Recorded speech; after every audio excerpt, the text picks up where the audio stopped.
शिवानी और मनीष गार्गी जी और मनोहर जी के बड़े बेटे बहू थे। मनोहर जी की 3 संतानें थी। बड़ा बेटा मनीष, उसके बाद बेटी रूबी और फिर सबसे छोटा बेटा गौतम। मनीष बहुत ही सीधा साधा लड़का था और जब से शिवानी ब्याह करके उसके घर आई थी, शिवानी को काफी कुछ झेलना पड़ता था। वैसे तो मनीष शिवानी से बहुत प्यार करता था, लेकिन ससुराल में बाकी लोगों का व्यवहार बहुत अलग था।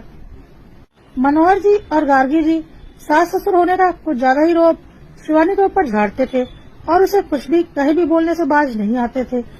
यही लक्षण उनकी बेटी रूबी के भी थे, भाभी को कभी भी कुछ भी बोल देना।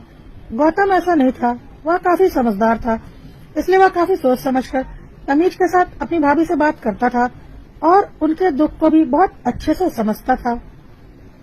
लेकिन मनीष को शिवानी का दुख समझ में नहीं आता था। मनीष खुद तो शिवानी को कभी कुछ नहीं कहता था, बल्कि उसका पूरा ख्याल रखता था। लेकिन मनीष की सबसे बड़ी कमी यह थी कि उसके घर वाले जब शिवानी को बात बात पर जलील करते थे तो वह उनका विरोध नहीं करता था। मनोहर जी और गार्गी का तो समझ में आता था कि वह उसके माता पिता थे, इसलिए वह उनका विरोध नहीं करता होगा। लेकिन छोटी बहन रूबी, वह भी अपनी भाभी को बेइज्जत करने में कभी कोई कमी नहीं छोड़ती थी, लेकिन मनीष उसको भी कुछ नहीं कहता था। शिवानी का आत्मसम्मान उस घर में तार तार हो रहा था। वह चाहती